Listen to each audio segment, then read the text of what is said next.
ಬಿಟ್ರೆ ನೀವು ಟಿವಿ ಒಳಕ್ಕೆ ಹೋಗ್ಬಿಡ್ತಿದ್ರಿ, ಅದಕ್ಕೆ ನಾನೇ ಆಫ್ ಮಾಡಿದೆ. ವೈಶಾಲಿ ಅವರೇ ಬನ್ನಿ, ನಿಮ್ಗೊಂದು ಗುಡ್ ನ್ಯೂಸ್ ಇದೆ. ಸರ್, ಪ್ರತಾಪ್ ಬಗ್ಗೆ ಏನಾದ್ರು ಸುಳ್ಳು ಸಿಗ್ತಾ? ಹೇಗಿದ್ದಾರಂತೆ, ಯಾವಾಗ ಬರ್ತಾರಂತೆ, ಇಲ್ಲಿಗೆ ಯಾವಾಗ ಬರ್ತಿದಾರಂತೆ? ಹೆಚ್ಚು ಮಾತಾಡಬೇಡಿ, ಎನರ್ಜಿ ಕಡಿಮೆ ಆಗುತ್ತೆ. ನೋಡಿ, ನಾನು ಕೆಲವು ಪ್ರಶ್ನೆಗಳು ಕೇಳ್ತೀನಿ, ಸರಿಯಾಗಿ ಉತ್ತರ ಕೊಟ್ರೆ ನಾನು ಪ್ರತಾಪ್ ಬಗ್ಗೆ ಮಾಹಿತಿ ಕೊಡ್ತೀನಿ. ನಮಸ್ತೆ, ಬನ್ನಿ. ನಿಮ್ಮ ಅನುಮಾನ ಪರಿಹರಿಸಕ್ಕೆ ನಾನು ಬಂದಿರೋದು. ವಿನುತಾ ಅವರೇ, ನಾನು ಕೆಲವು ಪ್ರಶ್ನೆಗಳನ್ನ ಕೇಳ್ತೀನಿ, ನೀವು ಮುಚ್ಚು ಮರೆ ಇಲ್ಲದೆ ಉತ್ತರ ಹೇಳಬೇಕು, ಆಯ್ತಾ? ಕೇಳಿ ಸರ್. ಸತ್ಯ ನಿಜವಾಗ್ಲೂ ನಿಮ್ಮ ಭಾವನ? ಹೌದು ಸರ್. ಅವರು ನಿಮ್ಮನ್ನ ನಾದ್ನಿ ತರ ನೋಡ್ತಾರ ಅಥವಾ ಬೇರೆ ತರ? ಅಲ್ಲ, ಯಾಕೆ ಕೇಳದೆ ಅಂದ್ರೆ ನೀವು ಯಾರು ಬೇಕಾದ್ರೂ ಅಣ್ಣ ಅಂತ ಕರಿಬಹುದು ಅಲ್ವಾ?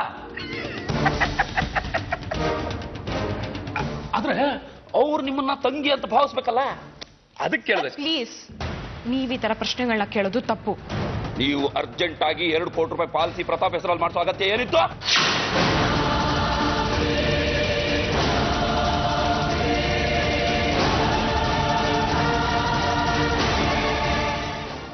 ಸರ್, ಪ್ರತಾಪ್ ನನಗೆ ರಿಸೆಪ್ಷನ್ಗೆ ಅಂತ ಗಿಫ್ಟ್ ಕೊಡಬೇಕು ಅಂತ ಅನ್ಕೊಂಡಿದ್ರು. 2 ಕೋಟಿ ರೂಪಾಯಿ ಇನ್ಶೂರೆನ್ಸ್ ಮಾಡಿಸಿದಾನ? ಈ ವಿಷಯ ನನಗೆ ಗೊತ್ತಿಲ್ವಲ್ಲ. ಪಾಲಿಸಿ ಪೇಪರ್ಸ್ನ ರಿಸೆಪ್ಷನ್ ಅಲ್ಲಿ ಎಲ್ಲರ ಮುಂದೆ ಗಿಫ್ಟ್ ಆಗಿ ಕೊಡ್ತೀನಿ ಅಂತ ಪ್ರತಾಪೇ ಹೇಳಿತು. ಗಿಫ್ಟ್ ಆಗಿದ್ರೆ ನಿಮ್ಮ ಹೆಸರಲ್ಲಿ ಆಗ್ಬೇಕಿತ್ತಲ್ಲ.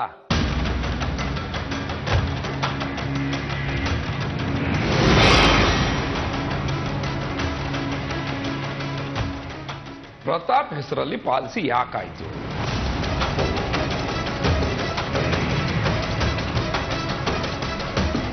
ಪ್ರತಾಪ್ ಹೆಸರಲ್ಲಿ ಪಾಲಿಸಿ ಯಾಕಾಯ್ತು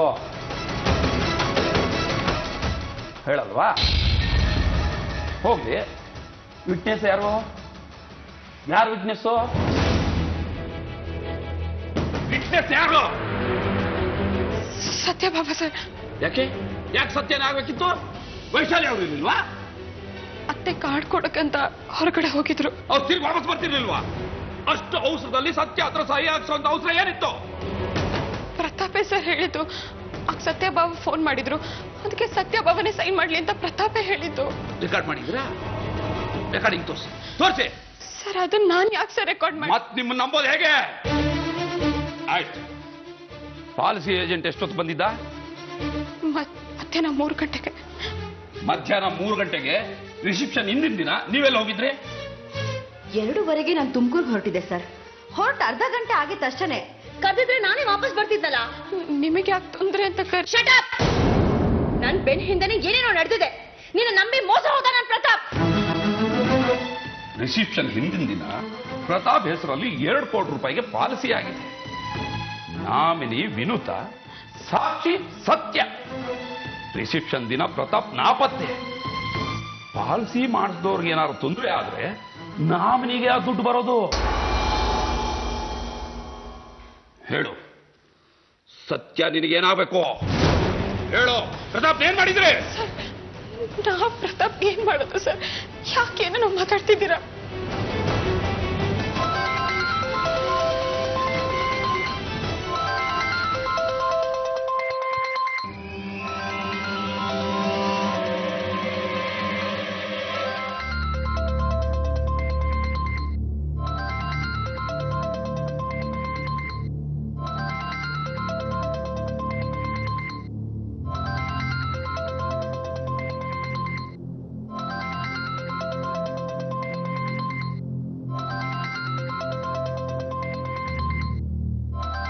ಫೋನ್ ತಗೊಳ್ಳಿ, ಸ್ಪೀಕರ್ ಆನ್ ಮಾಡಬೇಕು.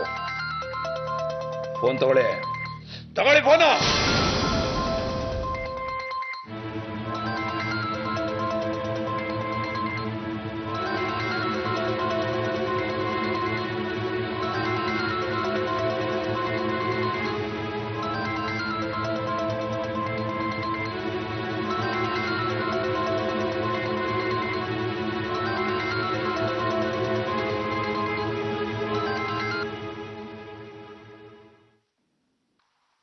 ವಿನುತಾ ಲೋನು ಸ್ಯಾಂಕ್ಷನ್ ಆಗೈತೆ.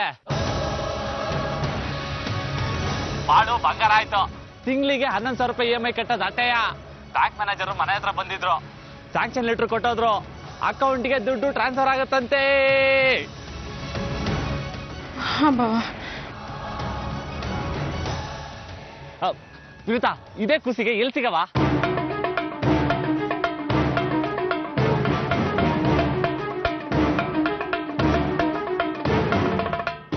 ಸರಿ, ನೀನು ಯೋಚನೆ ಮಾಡ್ಬಿಟ್ಟು ಫೋನ್ ಮಾಡು, ನಾ ಕಾಯ್ತಾ ಇರ್ತೀನಿ. ಆಯ್ತಾ? ಬಾಯ್ ಬಾಯ್ ಬಾಯ್ ಬಾಯ್ ಬಾಯ್.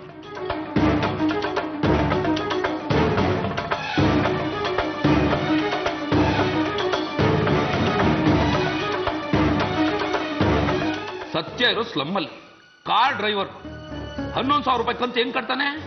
ಯಾವ ಧೈರ್ಯ ಮೇಲೆ ಲೋನ್ ಮಾಡ್ದ? ಪಾಲಿಸಿ ಅಮೌಂಟ್ ಮೆಚೂರ್ ಆಗುತ್ತೆ ಅಂತ ತಾನೆ? ನನಗೆ ಗೊತ್ತು, ಎಲ್ಲ ನೀವೇ ಮಾಡಿರೋದು. ಒಬ್ಬೊಬ್ಬರು ಬೆಂಡ್ ಹಾಕ್ಬಿಡ್ತೀನಿ. ಖಂಡಿತವಾಗಿ ನಾನು ತಪ್ಪು ಮಾಡಿಲ್ಲ ಸರ್, ಪ್ಲೀಸ್ ಸರ್ ನಾನು ನಂಬಿ ಸರ್. ರಾತ್ರಿ 10:30 ಫಾಲ್ಸ್ ಏಜೆಂಟ್ಗೆ ಯಾಕೆ ಫೋನ್ ಮಾಡಿದ್ರಿ? ನಾನು ಫೋನ್ ಮಾಡಿಲ್ಲ ಸರ್. ನಿಮ್ಮ ಮನೆ ಪಕ್ಕದಲ್ಲಿರೋ ಬೂತಿಂದ ನೀವು ಫೋನ್ ಮಾಡಿದಿರಿ ವಿಠಲ್ ಕಾಮತ್ಗೆ. ಖಂಡಿತವಾಗ್ಲೂ ಇಲ್ಲ ಸರ್. ಹಲೋ ಹಲೋ, ಯಾರು? ವಿಠಲ್ ಕಾಮತ್ತ? ಹೌದು. ರೀ, ಯಾಕ್ರಿ ಹೆಣ್ಮಕ್ಳಿಗೆ ಸುಳ್ಳು ಹೇಳ್ತೀರಿ? ಪಾಪ ವಿನುತಾ ಫೋನೇ ಮಾಡಿಲ್ಲ ಒಂದು ನಿಮ್ಗೆ. ಮಾಡಿದ್ರು ಸರ್.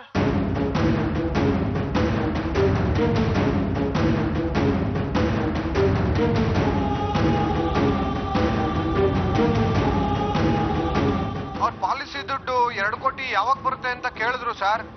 ವ್ಯಕ್ತಿ ಸತ್ತಾಗ ಅಂತ ಹೇಳಿದೆ ಸರ್. ನನ್ನ ಮಕ್ಕಳನಿಗೂ ಫೋನ್ ಮಾಡಿದ್ರು ಸರ್. Okay, thank you. ಇದಕ್ಕೇನಂತೀರಿ? ಸತ್ಯ ಅಂದ್ರೆ ನಿಮ್ಗೆ ಪ್ರೀತಿ. ನಿಮಗೆ ನಿಮ್ಮ ಮನೆಯವರಿಗೆ ಸತ್ಯಗೆ ದುಡ್ಡಿನ ಅವಶ್ಯಕತೆ ಇದೆ.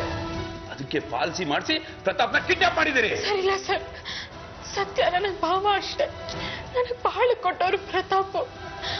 ಅಮ್ಮ ನೀವೇ ಹೇಳಿಮ್ಮ, ನನ್ನ ಹತ್ರ ಯಾವ ಕೆಲಸನೂ ಮಾಡಿಲ್ಲ ಅಂತ ನೀವೇ ಪೊಲೀಸವ್ರಿಗೆ ಹೇಳಿಮ್ಮ ಪ್ಲೀಸ್.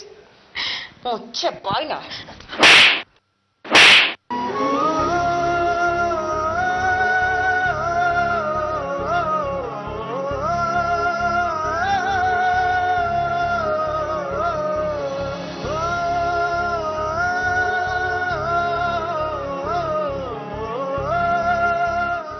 ನೀನು ಸತ್ಯ ಭಾವನಾದ್ನಿಯರಲ್ಲ. ನಿನಗೆ ಬೇಕಾಗಿರೋದು ಪ್ರತಾಪ್ ಪ್ರೀತಿ ಅಲ್ಲ, ಅವನ ಹತ್ರ ಇರೋ ದುಡ್ಡು. ದುಡ್ಡು ಇಬ್ರು ಸೇರ್ಕೊಂಡು ಕಿಡ್ನಾಪ್ ಮಾಡಿದ್ದೀರಿ ಅಂತ ಮೇಲ್ನೋಟಕ್ಕೆ ಗೊತ್ತಾಗ್ತಾ ಇದೆ.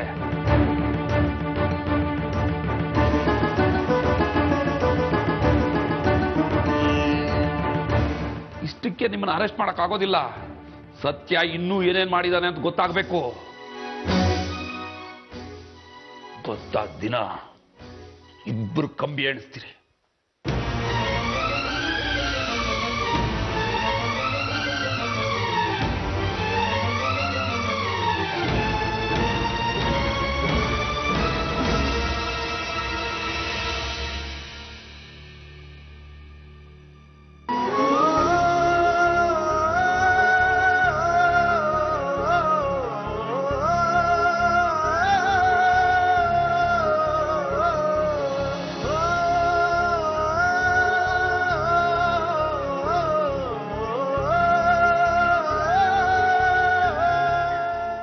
ಆ ಪದ್ಮಾವತಿ ಅವ್ರ ಮನೆಯವ್ರ ಸಹವಾಸ ನಮಗೆ ಬೇಕಾಗಿಲ್ಲ.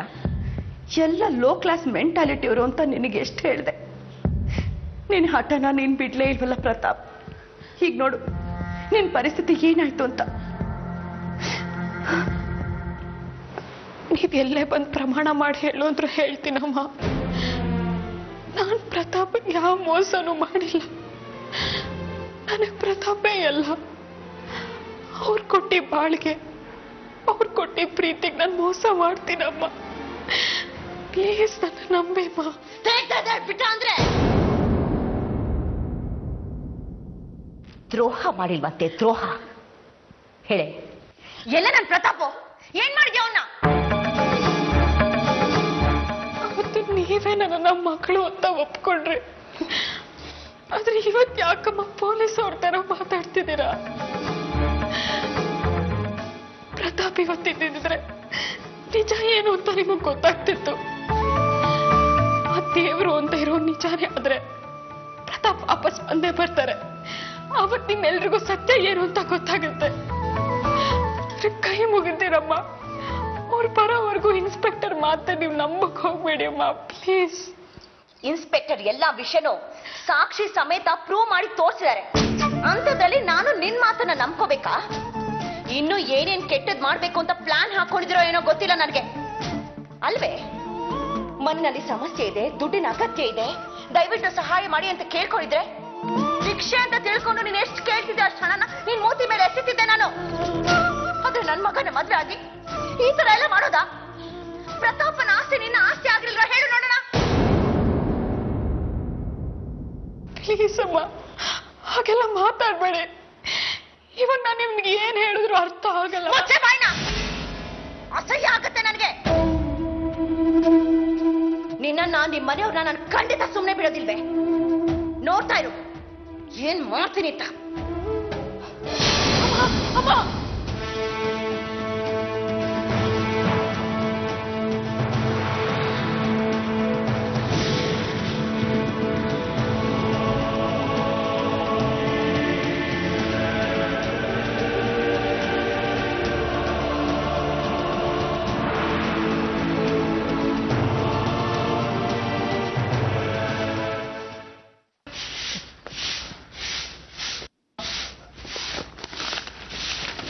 ನೋಡವ ಸಾವಿತ್ರಿ, ನೀನು ಸತ್ಯದ ಮಾತು ಕೇಳ್ಬೇಡ ಕಣವ. ಆಮ್ಯಾಕೆ ನಿನ್ ಮ್ಯಾಕೆ ಅಪವಾದ ಬರ್ತದೆ, ಜನ ಕೆಟ್ಟದಾಗ ಮಾತಾಡ್ತಾರೆ. ನಿನ್ನ ಮನ್ಸಿಗೆ ಏನ್ ಸರಿ ಅನ್ನಿಸ್ತದೆ ಅದು ಮಾಡವ. ಈ ನನ್ನ ಮಗನ ಮಾತು ಮಾತ್ರ ಕೇಳ್ಬೇಡ ಕಣವ ನೀನು.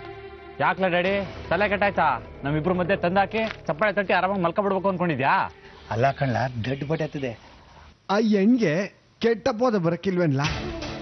ಸಾಕು ಕಣ್ಲ, ಆ ಹೆಣ್ಮಗಿ ಕಣ್ಣೀರ್ನ ಕೈ ತೊಳ್ದಿರೋದ್ ಸಾಕು ಕಣ್ಲ. ಏನ್ ಇಸ್ಯ ಅಂತ ಹೇಳಿದ್ರೆ ಸರಿ, ಪಿತ್ತ ನತ್ತಿಗೆ ಸರಿ ಇರಕ್ಕಿಲ್ಲ. ಏನಾಯ್ತು ಅಂತ ಅವ್ರಿಗೆ ಬೈತಾ ಇದ್ರ ಮಾವ? ನೋಡವ, ಸವಿ ಟ್ರಾವೆಲ್ಸ್ ಪೂಜೆ ಮಾಡಿಕೊಂಡವನೆ. ಅಲ್ಲೋಗಿ ತೆಂಗಿನಕಾಯಿಗೆ, ಹೂಗೆ, ಕಳೆಪುರಿಗೆ, ಸ್ವೀಟ್ಗೆ ಅಂತ ಅಡ್ವಾನ್ಸ್ ಕೊಟ್ಟು ಬಂದವನೆ. ಲೇ ಮಗ, ಈ ಹೊತ್ತಾಗೆ ನಿನ್ ಪೂಜೆ ಮಡಿಕೋಬೇಡ ಕಣ್ಣ. ಲೇ ಡ್ಯಾಡಿ, ನೀನೊಬ್ಬ ನಮಗೆ ಕಾಮಿಡಿ ಪೀಸು. ಮೊದಲನೇ ಕಿತ ಜೀವನದಾಗಿ ಒಂದ್ ಹೆಜ್ಜೆ ಮುಂದಿಡ್ತೀನಿ. ಮುಂಚೆ ಆದ್ರೆ ನಾನು ಇನ್ನೊಬ್ಬತ್ತ ಸಂಬಳಕ್ಕೆ ಕೈ ಚಾಚಿದ್ದೆ. ಆದ್ರೆ ಈಗ ನಮ್ದೇ ಅಂತ ಸ್ವಂತ ಟ್ರಾವೆಲ್ಸ್ ಓಪನ್ ಆಗ್ತೈತೆ. ನಾನೇ ಒಂದಿಬ್ರಿಗೆ ಸಂಬಳ ಕೊಡೋಷ್ಟು ಲೈಫ್ ಚೇಂಜ್ ಆಗೈತೆ.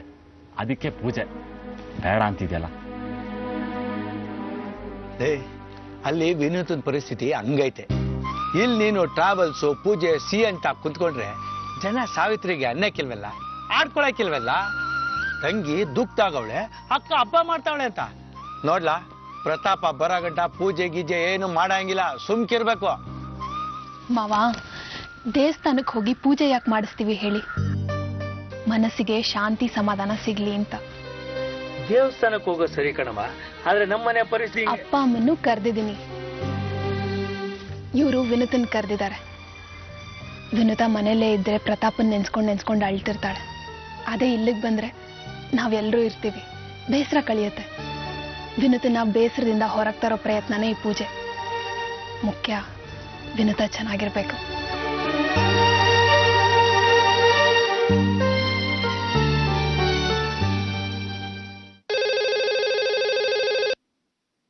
Hello, Rajarajeshwari Nagar police station, Narendra Gowda ಯಾರ್? ಹಲೋ ಸರ್, ಜೇನ್ಮಲೆ ಫಾರೆಸ್ಟ್ ಬೆಲ್ಟ್ ಇಂದ ರೇಂಜರ್ ದೊಡ್ಡಮನಿ ಮಾತಾಡ್ತಿರೋದು ಸರ್. ದೊಡ್ಡಮನಿ ಸಾಹೇಬ್ರೆ, ನಮಸ್ಕಾರ. ನಮಸ್ಕಾರ ಸರ್. ನೀವೊಂದು ಸರ್ಕ್ಯುಲರ್ ಕಳಿಸಿದ್ರಿ, ಪ್ರತಾಪ್ ಅನ್ನೋ ವ್ಯಕ್ತಿ ಮಿಸ್ಸಿಂಗ್ ಆಗಿದ್ದಾರೆ ಅಂತ. ಆ ಕಿಡ್ನಾಪರ್ಸು ಜೇನ್ಮಲೆ ಕಾಡ್ ಕಡೆ ಬಂದಿರ್ಬೋದೇನೋ ಅಂತ. ಏನಾದ್ರೂ ಕ್ಲೂ ಸಿಗ್ತಾ? ಹಾ ಸರ್, ಅಲ್ಲಿ ಕಾಡ್ ಜನರಿಂದ ಇವತ್ತು ಬೆಳಿಗ್ಗೆ ಒಂದು ತಾಜಾ ಸುದ್ದಿ ಸಿಕ್ಕಿದೆ. ಹೌದಾ? ಏನ್ ಹೇಳ್ತಿದ್ದಾರೆ ಕಾಡು ಜನರು? ಸರ್, ಈ ಜೇನ್ಮಲೆ ಕಾಡಲ್ಲಿ ಒಂದು ದಳಿ ಗುಂಡಿ ಅಂತ ಇದೆ. ಈ ಪಾತಾಳ ಅಂತೀವಲ್ಲ ಸರ್, ಆ ಟೈಪು. ಅದು ಸುಮಾರು 600 ರಿಂದ 650 ಅಡಿ ಆಳ ಇದೆ. ಹಾಗೆ ಅಲ್ಲಿ ಒಂದು ಜರಿ ಹರಿಯುತ್ತೆ, ಅಲ್ಲಿ ನೀರು ತುಂಬಾ ಚೆನ್ನಾಗಿದೆ ಸರ್. ಕಾಡು ಜನರು ಏನಂದ್ರು ಹೇಳಿ, ಕಾಡಿನ ಬಗ್ಗೆ ಡೀಟೇಲ್ಸ್ ಬೇಡ. ವೀರಪ್ಪನ್ ಸತ್ ಬಹಳ ದಿನ ಆಯ್ತು. ಸರ್, ಅಲ್ಲಿಯ ಕಾಡ್ ಜನರಿಗೆ ಆ ದಳಿ ಗುಂಡಿಯಿಂದ ಒಬ್ಬ ವ್ಯಕ್ತಿ ಕೂಗಿದ ಹಾಗೆ ಸದ್ದು ಕೇಳಿಸ್ತಂತೆ ಸರ್. ಅದು ನೋವಿಂದ ಕೂಗಿದ್ದೋ ಭಯದಿಂದ ಕೂಗಿದ್ದೋ ಗೊತ್ತಾಗಿಲ್ಲ ಸರ್. ಆದ್ರೆ ವ್ಯಕ್ತಿಯೊಬ್ಬ ಕೂಗಿದ್ದಂತೂ ಸತ್ಯ. ಕಾಡ್ ಜನರು ಕಾಡ್ ನಾಯಿಗಳನ್ನ ಕರ್ಕೊಂಡೋಗಿ ಅಲ್ಲಿ ವ್ಯಕ್ತಿಯೊಬ್ಬ ಇರೋದನ್ನ ಕನ್ಫರ್ಮ್ ಮಾಡಿದ್ದಾರೆ. ಗುಡ್. ಈಗಲೇ ಅಲ್ಲಿ ಹಿಡಿದು ಕಾರ್ಯಾಚರಣೆ ನಡೆಸಿ ಅಲ್ಲಿರೋ ವ್ಯಕ್ತಿ ಪ್ರತಾಪ್ ಹೌದು ಅಲ್ವಾ ಅಂತ ಕನ್ಫರ್ಮ್ ಮಾಡಕ್ಕಾಗಲ್ವಾ? ಈ ತಕ್ಷಣಕ್ಕಾಗಲ್ಲ ಸರ್. ಯಾಕೆ? ರೋಪ್ ರೈಡರ್ ಬೇಕು ಸರ್. ದಳಿಗುಂಡಿಲಿ ಇಳಿದು ಕಾರ್ಯಾಚರಣೆ ಶುರು ಮಾಡೋಕ್ಕೆ ನಮಗೆ 3 ದಿನ ಕಾಲಾವಕಾಶ ಬೇಕು.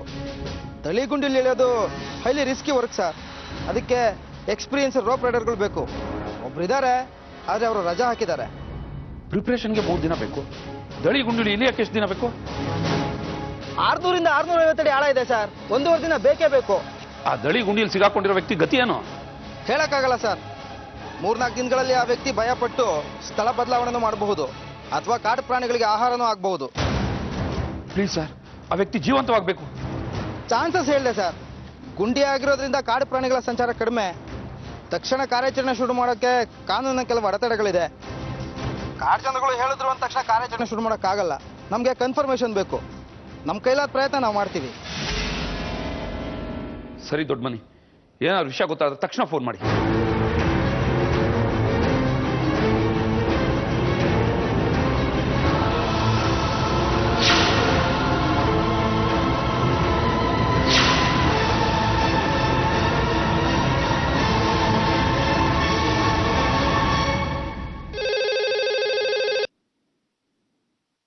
ಹಲೋ, ನಾನು ವೈಶಾಲಿ ಮಾತಾಡ್ತಾ ಇರೋದು. ಹೇಗಿದ್ದೀರಾ? ವಿನುತಾ ಹೇಗಿದ್ದಾಳೆ? ಪ್ರತಾಪಗೆ ಏನಾದರೂ ವಿಷಯ ಗೊತ್ತಾಯ್ತಾ? ಯಾರ್ಯಾರು ಹೇಗೆ ಅಂತ ಗೊತ್ತಾಯ್ತು. ಅರ್ಥ ಆಗ್ಲಿಲ್ಲ. ಬಂದು ನಿಮ್ಮ ಮಗಳು ವಿನುತನ್ನ ಕರ್ಕೊಂಡು ಹೋಗಿ. ಬರ್ಲಿ. ಒಂದು 4 ದಿವಸ ಇಲ್ಲೇ ಇರಲಿ. ಅವಳ ಮನ್ಸಿಗೂ ಬದಲಾವಣೆ ಸಿಗುತ್ತೆ. 4 ದಿನಕ್ಕೋಸ್ಕರ ಅಲ್ಲ ನಾನು ಹೇಳಿದ್ದು. ಪರ್ಮನೆಂಟ್ ಆಗಿ ಅವಳನ್ನ ಕರ್ಕೊಂಡು ಹೋಗಿ ನಿಮ್ಮನೆಯಲ್ಲೇ ಇಟ್ಕೊಳ್ಳಿ.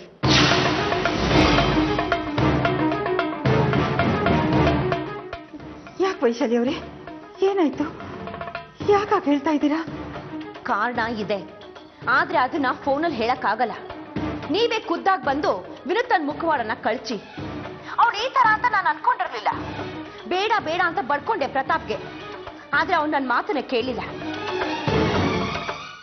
ಏನಾಯ್ತು? ಆಗಿರೋ ಮೋಸ ಮೈಯೆಲ್ಲ ಉರಿಸ್ತಾ ಇದೆ. ನಾನಾಗೆ ಅವಳನ್ನ ಹೊಡೆದು ಮನೆಯಿಂದ ಆಚೆ ಹಾಕಕ್ ಮುಂಚೆ ನೀವಾಗೆ ಬಂದು ಕರ್ಕೊಂಡು ಹೋದ್ರೆ ತುಂಬಾ ಒಳ್ಳೇದು. ಇನ್ನು ಅರ್ಧ ಗಂಟೆನಲ್ಲಿ ನೀವಿಲ್ಲಿರ್ಬೇಕು. ವಿನುತಾ ಈ ಮನೆಯಿಂದ ತೊಲಗಬೇಕು, ಇಲ್ಲಾಂದ್ರೆ ನಾನು ಕೆಟ್ಟೋಳಾಗ್ಬೇಕಾಗತ್ತೆ.